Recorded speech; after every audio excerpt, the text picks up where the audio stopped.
La grâce, la puissance qui transforme. Un livre audio du Dr. James B. Richards.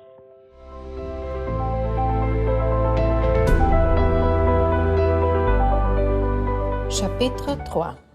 La grâce de Jésus. Jésus est l'exemple parfait pour les croyants de ce qu'il faut faire et être dans tous les domaines de la vie. Dans sa vie terrestre et son ministère, il nous a montré deux choses très importantes.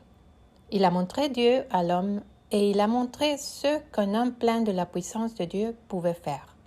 Ces deux choses ont été accomplies par la grâce ou la capacité de Dieu qui a travaillé en lui. Il est si important pour nous de comprendre l'humanité de Jésus. Une compréhension erronée de son humanité limitera tout ce que Dieu peut accomplir dans nos vies. C'est l'humanité du Seigneur Jésus qui nous donne une base pour l'espérance de la victoire. Ne pas voir Jésus comme un homme plein de la grâce de Dieu se traduira par un échec à se voir aussi comme une personne pleine de grâce. Jésus a vécu comme un homme sous la grâce. L'une des doctrines les plus perverses de l'esprit antichrist tourne autour de l'humanité de Jésus. Même à l'époque de l'Église primitive, il y avait une telle attaque contre l'humanité réelle de Jésus qu'elle a dû être abordée par les premiers auteurs des Écritures du Nouveau Testament. Aujourd'hui, nous voyons de nombreux courants de cette doctrine dans le christianisme principal et c'est la base d'une vie vaincue. L'apôtre Jean a dit « Reconnaissez à ceci l'Esprit de Dieu.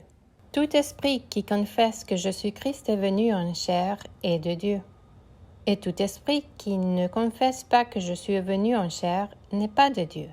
Et cet esprit de l'Antéchrist. » 1 Jean 4, 2 à 3. Cela implique plus qu'une simple prévue pour voir si une personne peut répéter la phrase « Jésus-Christ est à la fois homme et Dieu ». Les premiers gnostiques ont nié que Jésus était réellement devenu un homme comme nous. En réponse, Jean a écrit que tout enseignement qui nie l'humanité de Jésus est sous l'influence de l'esprit antéchrist.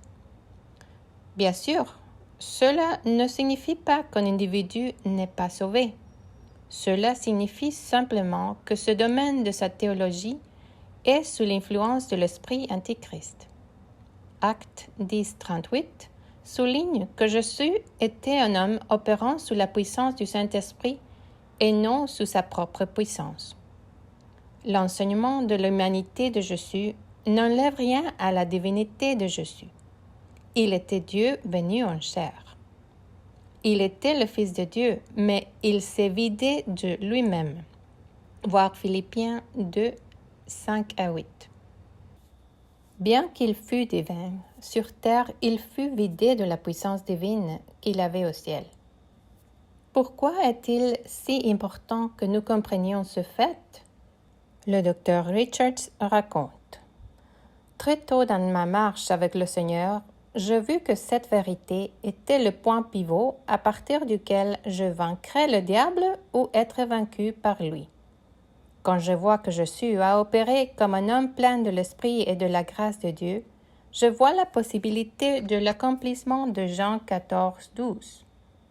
Celui qui croit en moi, les œuvres que je fais, il les fera aussi. Si Jésus a fait tout ce qu'il a fait comme Dieu, alors je n'ai aucun espoir de faire les mêmes choses. S'il l'a fait en tant qu'homme plein de la grâce de Dieu, alors moi aussi, je peux détruire les œuvres du diable. Moi aussi, je peux vaincre le péché et répondre à mon appel. Jésus a toujours rendu gloire à Dieu pour sa capacité de prêcher, d'accomplir des miracles et de faire tout ce qu'il a fait.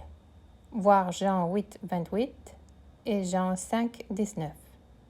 Il n'a jamais indiqué qu'il avait fait quoi que ce soit par sa propre puissance ou capacité. Si la capacité n'était pas la sienne, à qui appartenait-elle? De toute évidence, c'était la capacité ou la grâce de Dieu qui travaillait en lui. Jésus n'est pas né avec cette capacité ou grâce. il y a grandi en elle. Luc 2,40 dit: Et l'enfant grandit et devint fort en esprit, rempli de sagesse, et la grâce de Dieu était sur lui. À mesure que Jésus grandissait dans la sagesse de Dieu, il grandissait dans sa compréhension de la puissance de Dieu agissant en lui.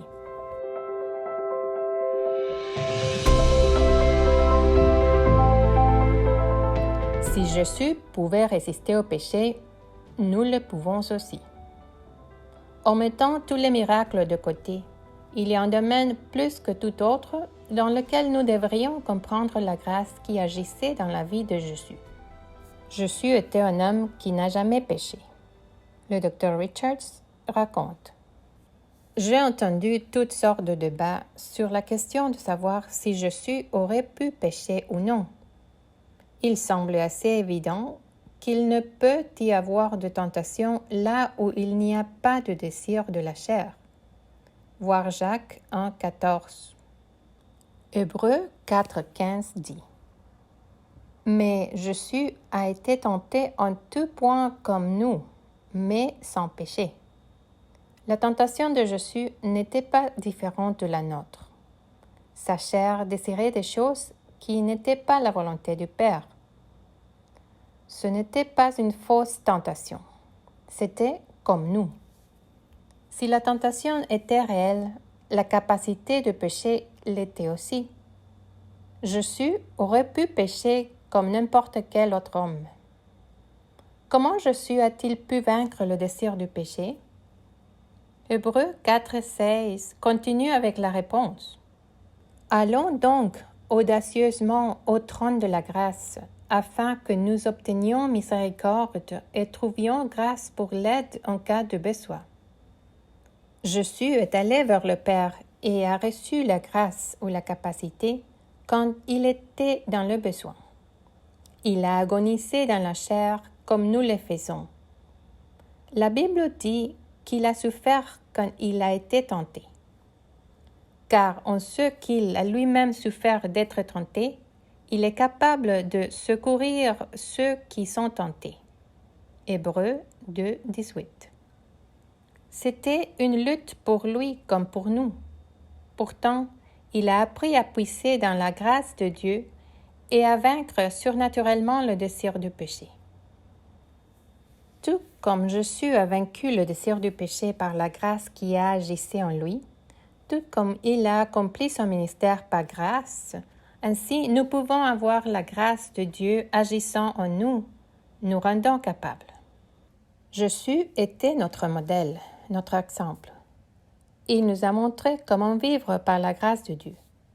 Il nous a montré ce qu'une personne cédée à l'esprit pouvait être et faire. La victoire, la paix et la puissance sont à la porte de chaque chrétien. La victoire devrait être aussi normale pour nous qu'elle était pour Jésus, par la grâce de Dieu. Mais nous, comme Jésus, nous devons apprendre à puiser dans la grâce de Dieu. Si nous voulons avoir la même victoire, nous devons utiliser la même source. Jésus est notre seul exemple. Tout ce qu'il a fait, nous pouvons le faire, car cette même grâce est en nous. Vous pouvez vivre au-dessus du péché. Vous pouvez devenir la personne que vous voulez être.